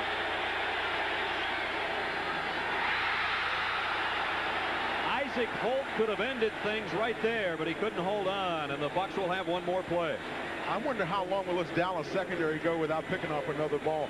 Maybe somebody has to learn, give them some stick-em or something, because they've just dropped a lot of football. There's the guy that has the only interception for them this year, Isaac Holt, and he almost had his second one. Now it is fourth down and 16 yards to go for Ray Perkins' Buccaneers.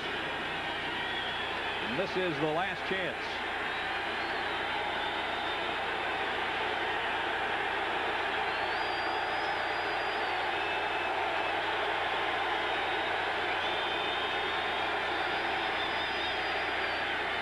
Hill can't hold on.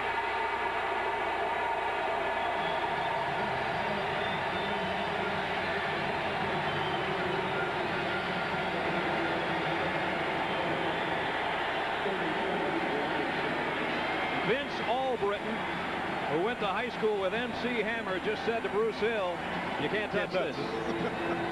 This is a really nice play by Vince Albritton. Watch him come up from the secondary position, safety position, and he just delivers a smack on Bruce Hill. Hill going up, making the extra effort to catch the football, but Albritton almost decapitates him on the play.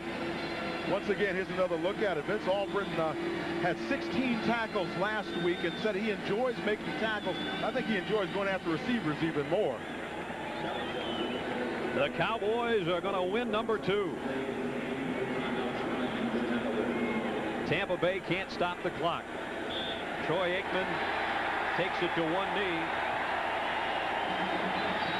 And Jimmy Johnson has doubled his output of victories from a year ago. The Cowboys go to 2-3.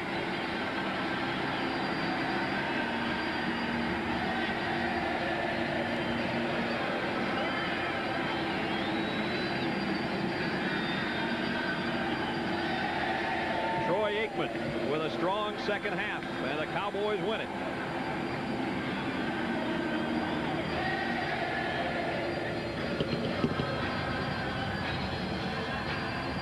There's the final.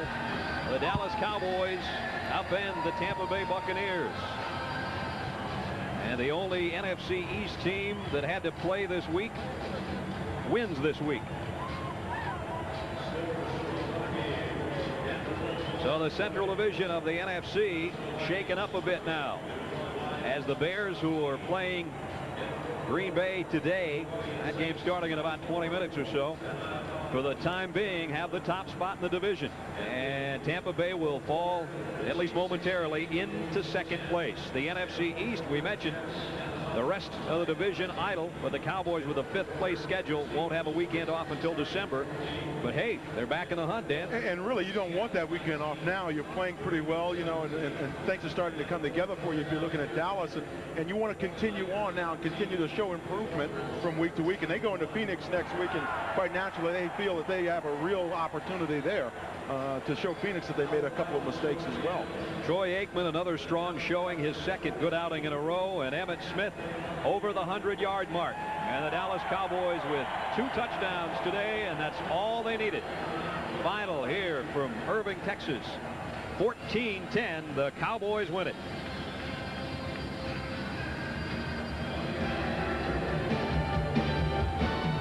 Press 2.